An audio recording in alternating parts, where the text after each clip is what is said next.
It's a great pleasure for us to have Silvio Micali here today for our distinguished lecture. Silvio is the Ford Professor of Engineering at MIT. He has done groundbreaking work in many areas of theoretical computer science, including cryptography, zero-knowledge proofs, pseudo-randomness, and mechanism design. He's also a member of the National Academy of Sciences, the National Academy of Engineering, the American Academy of Arts and Sciences. I have to look at my cheat sheet because it's so long. He's a recipient of the Gödel Prize in Theoretical Computer Science, the RSA Prize in Cryptography, and most recently the Turing Award. So it's a great pleasure to have you. Thanks.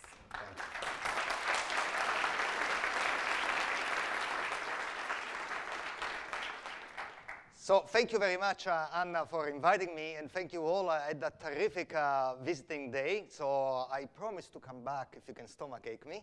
And thank you, congratulations, by the way, for the great building and the next one that is going to come, and congratulations to Professor Patel for winning his award and for giving me this great T-shirt that I will proudly wear today.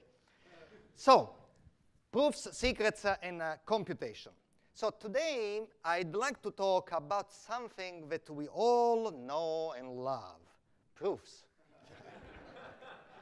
So I must say that I was enamored by proofs since a very long time. I found them very mysterious.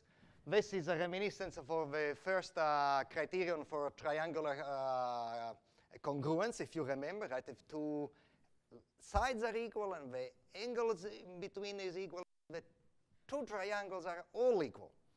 And I remember that for me was a source of great puzzlement. Because I'm saying, how the hell are you know? So look at these other two angles. You never measure them, right? The other side, you never measure them. You only measure some part, and you know that something else that you've never really experienced firsthand is true. So I got convinced, and I say, that cannot possibly be, because on the right, I'm saying more things than is on the left. So this should be the case. How can this be? So there is only one explanation. And the explanation is that proofs can actually be very practical. I got convinced that this is not to be the case, because it saves me a lot of time to walk over there and measure those angles. I stay local. I prove things. I don't need to walk over there. What can be more practical than that? All right.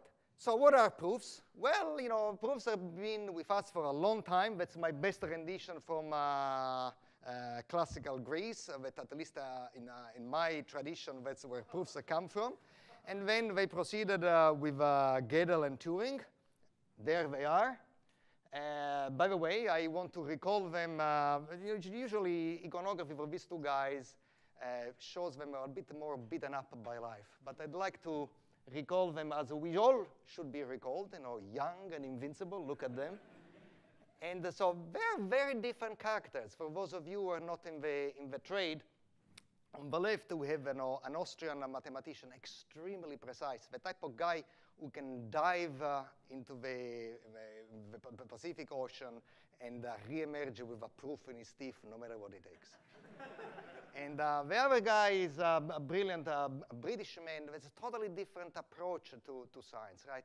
He really simplifies things by conceptualizing them, and simplifies them, simplifies and simplifies. And when it's done, the theorem proves itself. It's like picking up flowers in a grassy field in a sunny day. Nothing beats what Turing does. So either those guys, at the end, they told us to say that proofs are strings with very spatial syntactic properties. First of all, let me object, because as you would say, what are proofs? Proofs is something that convinces me, period. Don't bug me with a formal definition of a proof. Or proofs are something elegant, something that to enjoy, blah, blah, blah. I know, but if I want to prove theorems about proofs, we need to define our things. And you cannot prove, for instance, the incompleteness theorem of Gödel, who kind of disappeared from the picture, without really having a formal definition of a proof. So let us bear for a second for a formal definition.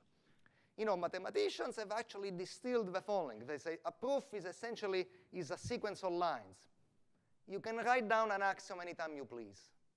Between 2 points, there is only one line. At any time, you can say that. And then if you write down something that A implies B, and at some point in time you write A alone, then you have the right to write B alone. and so on and so forth. And you write, and the theorem is true if the statement appears at the last line. Right? Wonderful. Thank you, Gödel, and thank you, Turing. But there is a problem here. How about efficiency? You know, these proofs can be astronomically long if you derive them in this way, right? And why is efficiency important? Efficiency, I claim, is important in all proofs because if you don't care about efficiency, you say, here is theorem X, prove it yourself. Because why? Because it's, otherwise, what's my point? So if we look at proofs, behind the scenes, whether we like it or not, there's lurking two characters. One is the prover, and we insist that the prover is hard working. See if I care how long he or she takes to find the proof, right? In fact, the better the prover works hard. Why? Because otherwise all mathematicians would be out of a job. Who needs them, right? So here is our prover. We say if he works infinite time, I don't care. So he's a kind of a magician that he can really work very hard. But the verifier, which is most of us in most of the time, we really insist that they want to be lazy. How lazy? Very lazy, okay? So we want it to be a polynomial time. We can work it's infinite time versus a polynomial time. And so what is a proof? Now a proof is whatever it is. It's something that I write down so that the verifier can read it. And so if this is what a proof, then what are the efficient proofs? And this question was actually answered in the 70s by a certain gentleman called Cook, Cartman, Levin, and they say is MP. And essentially means the proofs are efficient are the proofs that are short and easy to verify. Seems correct. If it's short and easy to verify, then that ought to be all the right to be called efficient. Good. Let me give you by example. Assume that I want to prove that these two graphs, G and H, are isomorphic. Isomorphic, what does it mean? Well, they are the same graphs, except that they are drawn differently. So in other words, you can rename these two graphs, right? And in fact, that's what you can tell that these two graphs are the same, but you say you need really a theorem for this, not for these graphs, but for these graphs, yes. Right? Because if I give you these spaghetti things over there, can you tell them if they are the same graphs drawn differently or not? No. Therefore, we need the proof. Prover, could you please oblige to prove these two graphs are isomorphic? Yes. And the proof, pi for proof, consists of a correspondence. Vertex 1 on the left corresponds to vertex 2. Vertex 2, you remember, is on the top there, corresponds to vertex 5 over there, which is in the middle. And how do you verify such a proof? You simply verify that this correspondence preserves the edges, which means that if I is linked to j in one graph, then pi of I has to be linked to pi of j in the other graph and vice versa. So notice that, because even if there are 10,000 nodes, there are at most 10,000 square edges that you have to check that they are preserved. That's easy to do. So that is an efficient proof. Very good. The verifier is happy. Now, efficient proofs, essentially, if you say look, it's not clear what they capture that given an equation, and we all have asked, no matter what our field is, to solve an equation once in a while, right? So we want to say, given an equation, find that 0.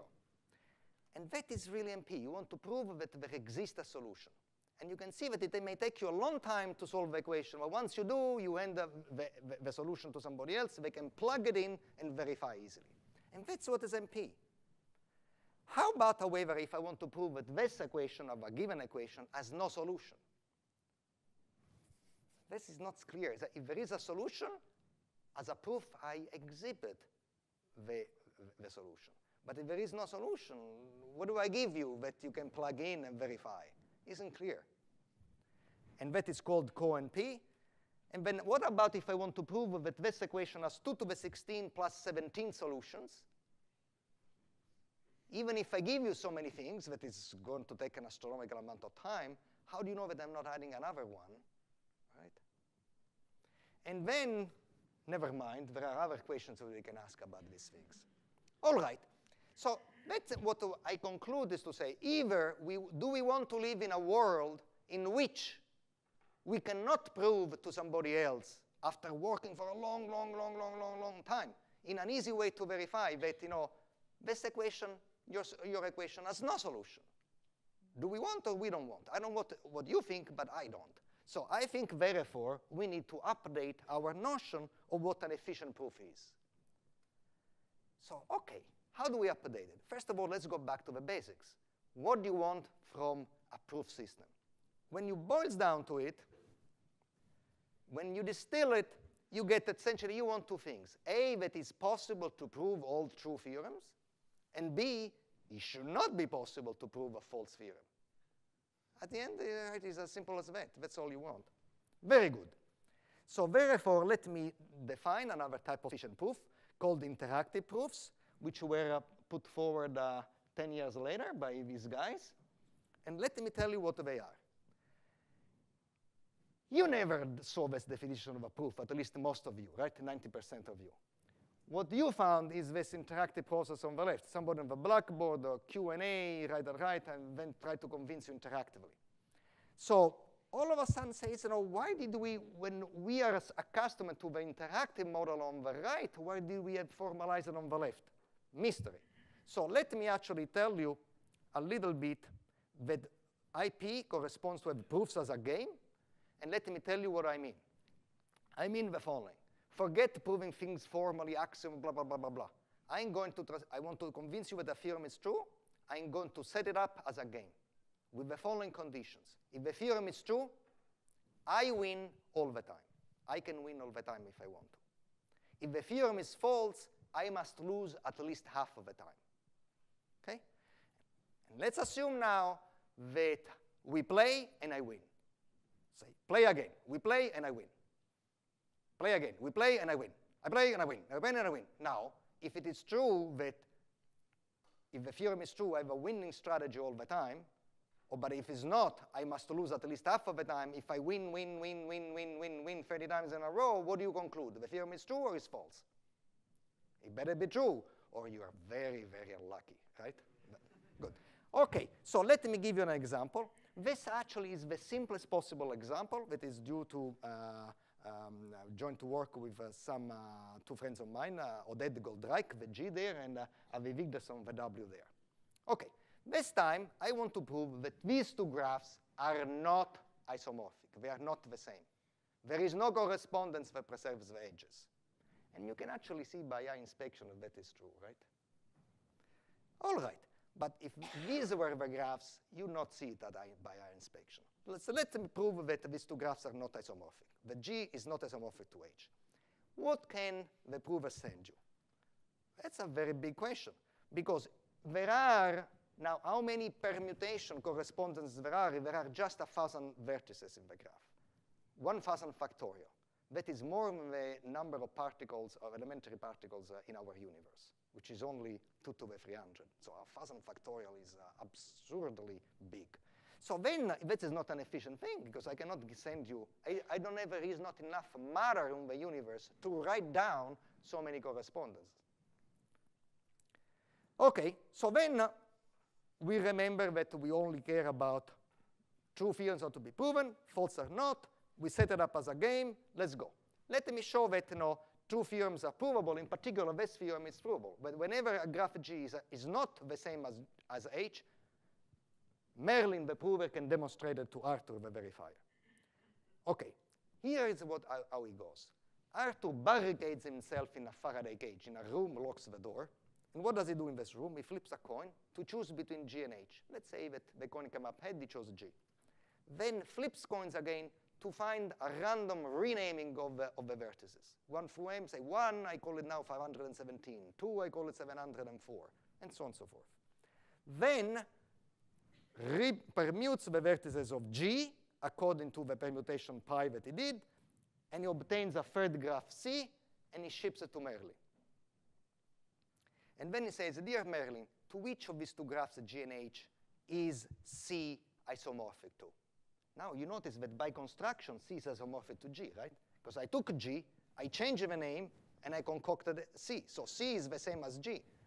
So, and if the Merlin tells him G realizes right away within infinite time that G is the same as H, and it tells you G.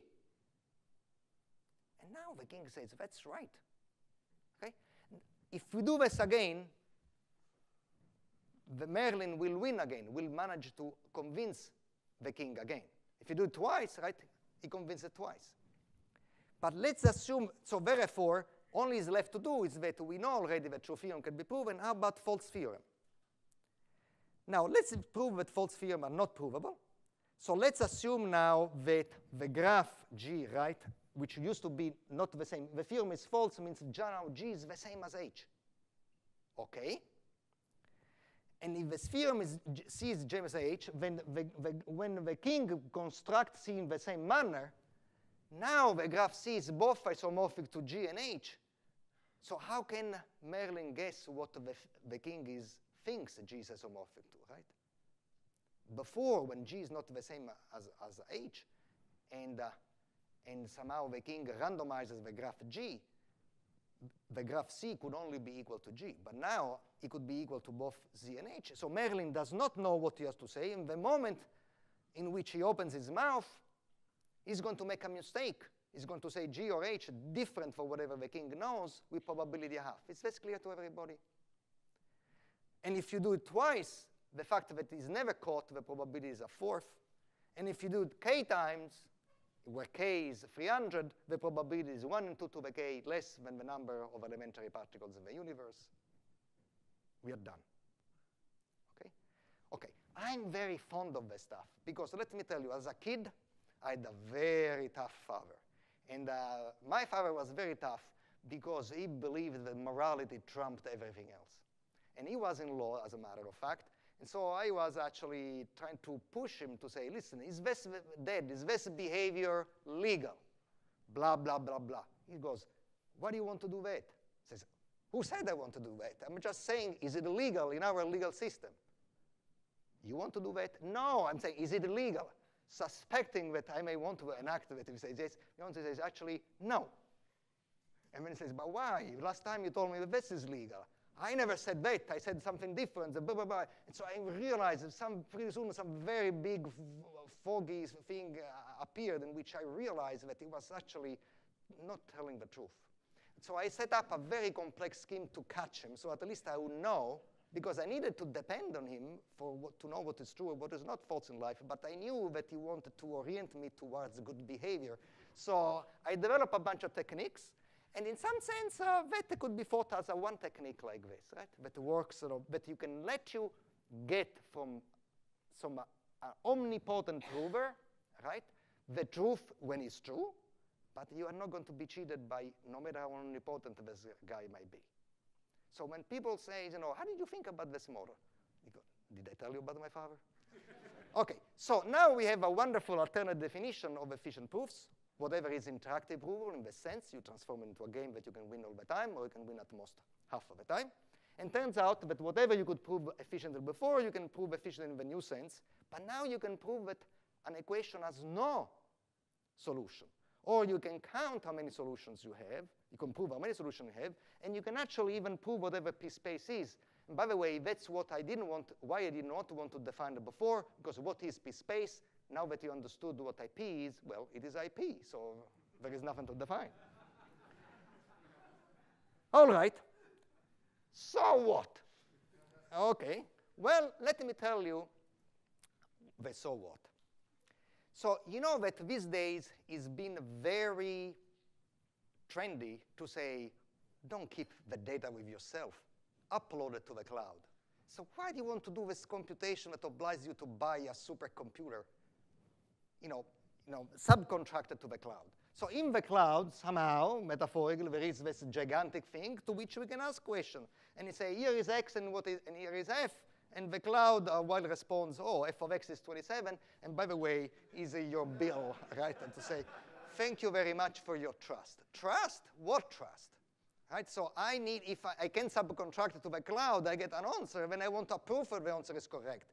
And then you say, well, compute it to yourself. Well, I wouldn't ask you the cloud if I knew how to compute it yourself. So I want that the proof ought to be efficient, super efficient. The computation may not be.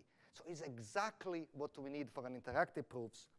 And therefore, a few decades later, it turns out it is true. Proofs may be very practical. Our ability to upload things to the cloud will depend on these efficient proofs.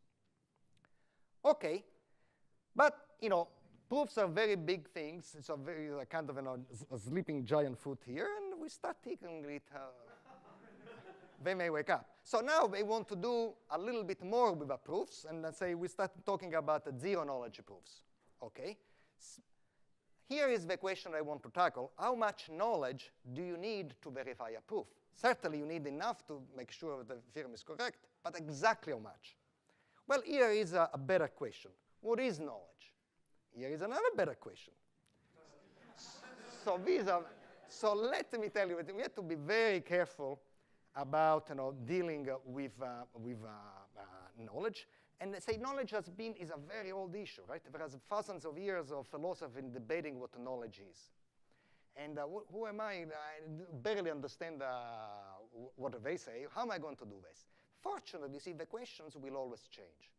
Because if you look at this pen, right, and then I let it go and folds, now if you ask the first guy, Aristotle there, the way he says, oh, that's an interesting phenomenon.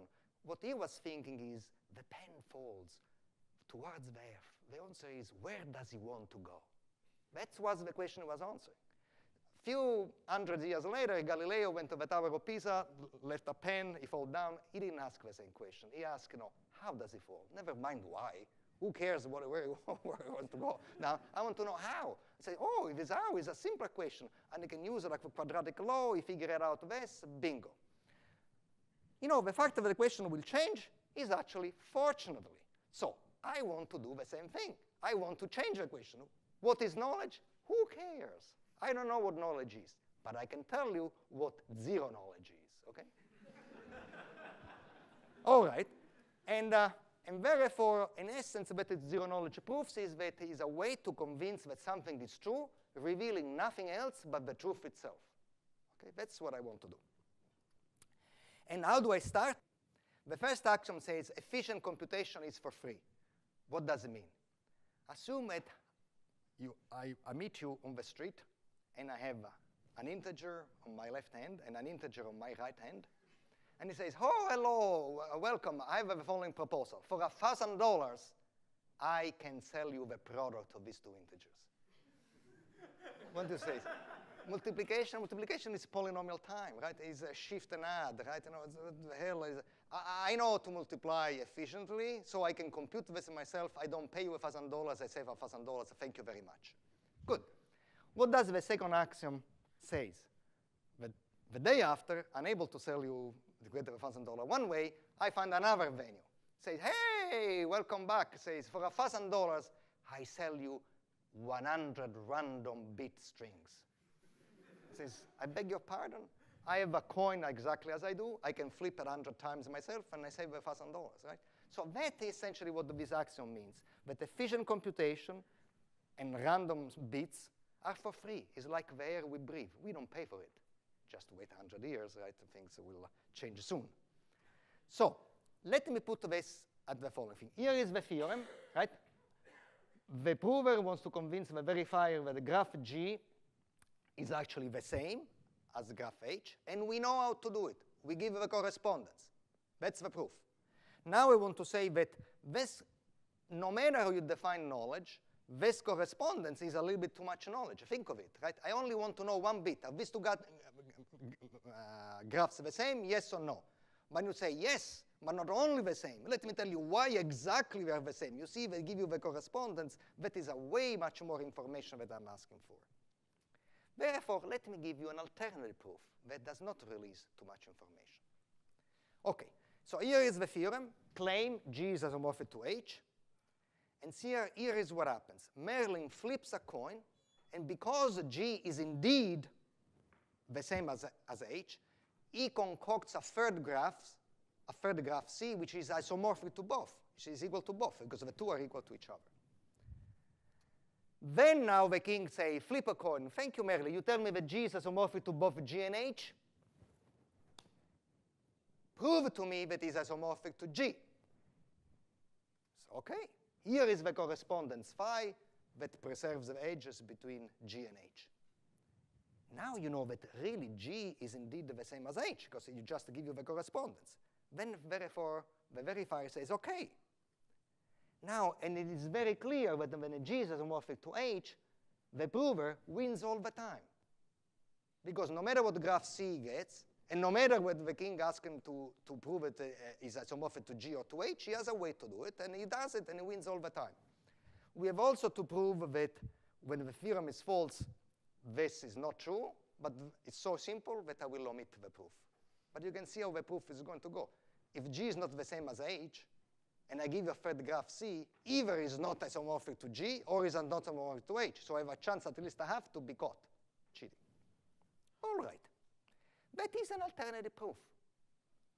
But why? What does this proof more spatial? Is more cumbersome than the previous one, gives him a correspondence. I give you a graph, you choose between G and H, and then I give you a correspondence anyway. That is an alternative proof.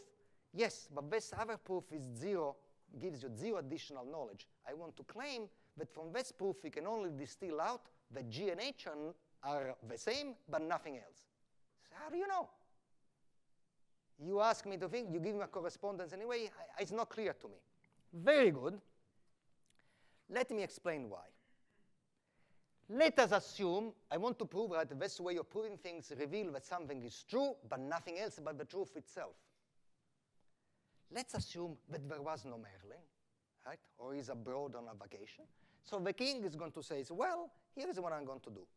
In my head, I'm going to flip a coin and generate a graph G. Can a limited polynomial time king do that?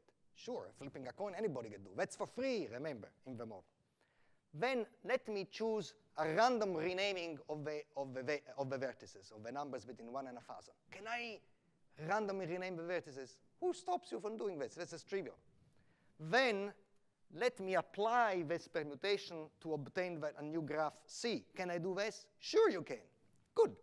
Now that I've done this on my head, the king picks a piece of paper and writes down C with an arrow from above an arrow from right to left, then G above an arrow from left to right, and then phi, the correspondence from above an arrow from right to left.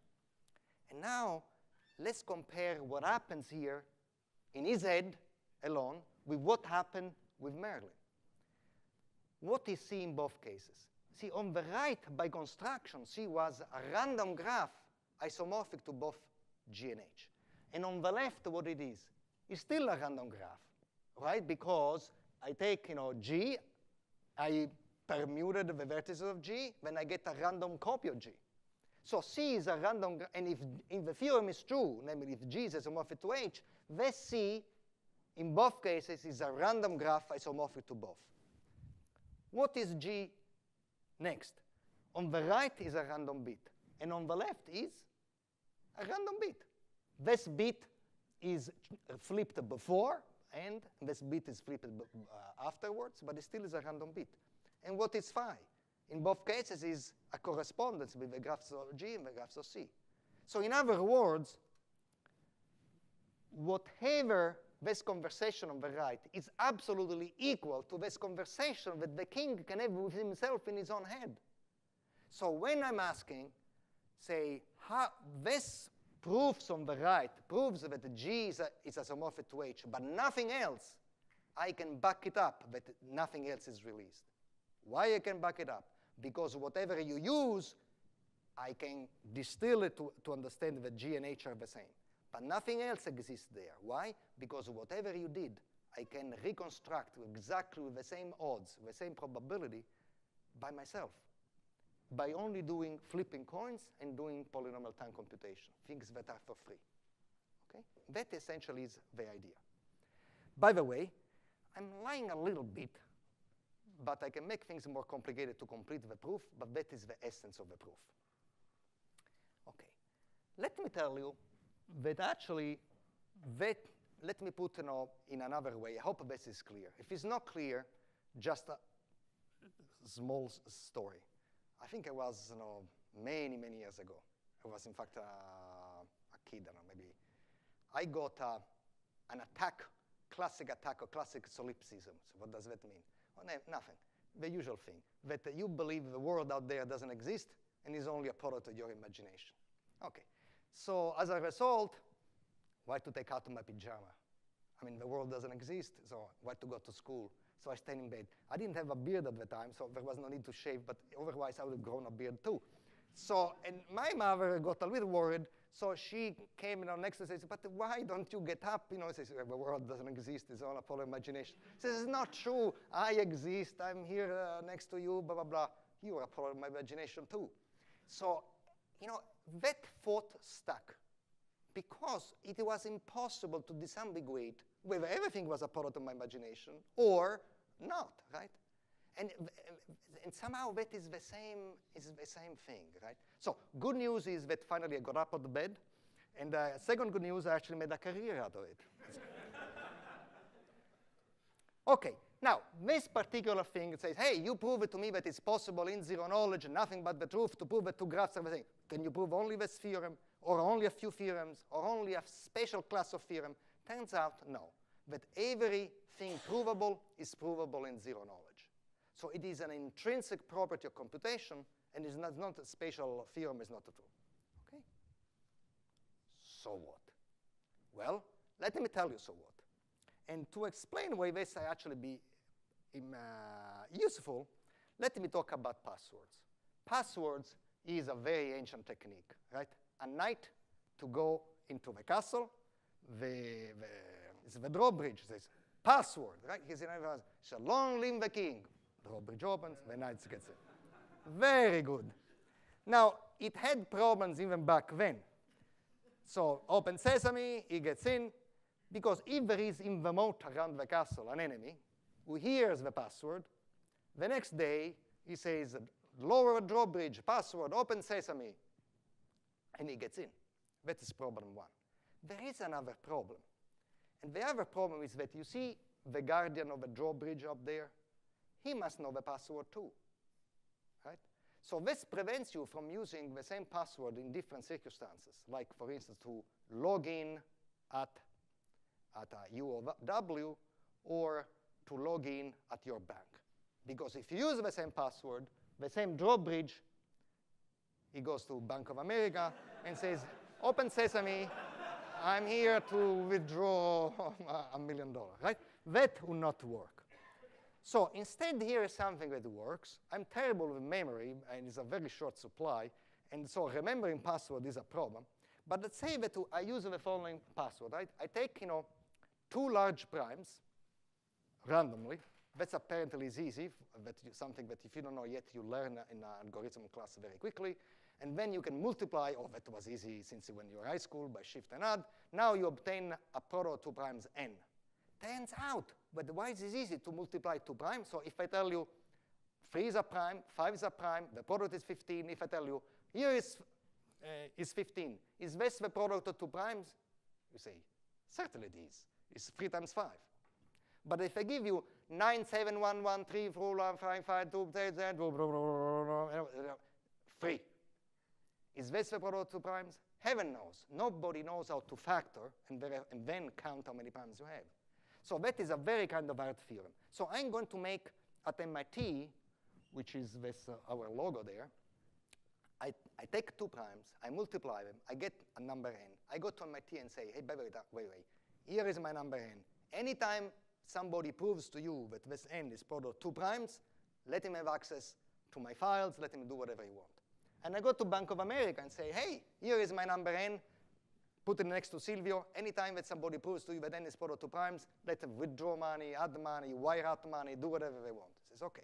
And now, in the morning, when I want to log in at MIT, what do? I log in with a zero-knowledge proof of this fact. That turns out is a very efficient proof to give. And now, why does this work? Because remember, the proof is zero-knowledge. So at the end of the thing, MIT is capable of verifying that it's me because he's convinced that n is product of two primes. But can he impersonate me? No. Because what does it mean that proof is zero-knowledge? That is equivalent to know the statement, this n is product of two primes and nothing else. So if you don't know anything else, how can you prove it to anyone else? So that essentially is the quintessential password system, because it has perfect secrecy, non-impersonability, and even something which I don't want to discuss, but even as additional property, which is total deniability. So you know what? I think proofs can be very practical. OK. Good. so proofs are practical that the theoretical computer science community has an incredible appetite for proofs. It says, hey, I want the more the merrier. So now there is this spectacular sampleable proofs, and let me tell you what they are. Is a way that you take a proof, and a proof, unfortunately, has the nasty attitude that you have to read every single line, right? Because if I start assuming that 0 is equal to 1 in the middle of a proof, I can prove anything. So I take a proof, as long as it can be. I massage it around, and I put in very strange form. And once I put in this strange form, you can check whether it's true or not by sampling one character in the proof, a second character in the proof, and a third character in the proof, and check if there a certain relationship holds. And if it does, you know that the proof is correct. Because otherwise, every time that you do this, you gain a confidence of 1/2 the proof is correct. So the probability of error decreases from 1/2 to 1/4 to 1 to the 200, at which point we don't care anymore. Isn't this wonderful? It's not exactly efficient because you need to remassage the proof. A little bit gets longer, but even if it stays the same length, if the proof is long, its proof is long. Then there are these other things, CS proofs, that essentially that has a wonderful property. That means efficient proofs exist for all theorems. There is a small catch, that in this proof system, complete is both complete and inconsistent. Well, what does it mean? Here is what it means, that you can always prove X and non-X. What? Then in what sense is this a good proof system? Because proving a false theorem is extremely hard. So proofs exist always for everything. But the proof of the truth is easy to find. And the proof for false stuff still exists, but nobody will be able to find. And then, from this point of view, it is OK. Well, then there is also rational proofs. And what is this? Hey, it's a way to pay money for a proof. And what does this mean? Then I tell you what f of x is. And you say, oh, f of x is 27. So do I know if this is right? Because I pay based on f, x, and 27. And if you set things properly, turns out that whatever I pay you depends on your answer, and you maximize your money, your payment, if you tell me the truth. So essentially, the truth here can be viewed as a maximization of function, and even easy to compute functions. So to make a long story short, in the last 25 years, this notion of a proof is really getting a lot of construction going on. And we have seen very often in life, we've been able to construct cathedrals of great beauty across many centuries. And somehow it's a little bit of a miracle that in merely 25 years, this totally alternate construction has been done. And I really feel privileged to have witnessed and to some extent participated in this effort. So I want to conclude that proofs really that belong to mathematics only actually also belongs to computer science when you put efficiency into it. And not only that, but once you take these rational proofs even to the domain of economics. So these proofs actually, they tend to be quite ubiquitous, and everybody has something to contribute to it. I believe that proofs, like love and war, everything is fair. And what is proofs, love, and war? It's something that you can get only if you devote your entire being to it. So your brain, your emotions, your history, personal history, and even your sense of aesthetics. And I think that the really proofs are a miraculous construct of ourselves. There is the most traditional and formal thing, and yet is the most innovative and changing.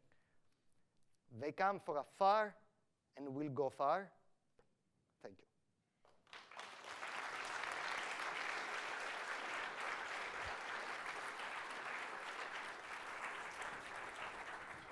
Any questions? Technical questions. So you say every proposed statement can be proved in. Sorry? You say every provable statement can be proved with zero knowledge. Yeah. Do you mean every statement that is proven? Proved in P-space class. That's what you mean, or only the class? Actually, okay, the question is, when you say that every true theorems can be proven, true statement can be proven in zero knowledge, what do you mean? A theorem of a particular class? I think not necessarily that. It's not a question of a class. So if you can, I mean the following. So put an arbitrary bound of how much I can compute. Say, okay, say Silvio cannot make more than 2 to the 500 steps of computations. Okay? If that is the case, you can prove things in a way, no matter what the theorem is, I can not extract more knowledge out of that proof unless I put more than 2 to the 500 steps of computation. That's what I mean. So it means you choose the theorem, and then you say you decide a priori how much knowledge should be retained and avoided to release excessive knowledge to anybody who is incapable of more than 2 to the 500 steps. Or if it's not enough, more than 2 to the 1,000 steps. If not enough, I see. And that's nothing to do with the theorem is. The theorem remains fixed, but you can change it. That's what I mean. Join me in thanking Silvio.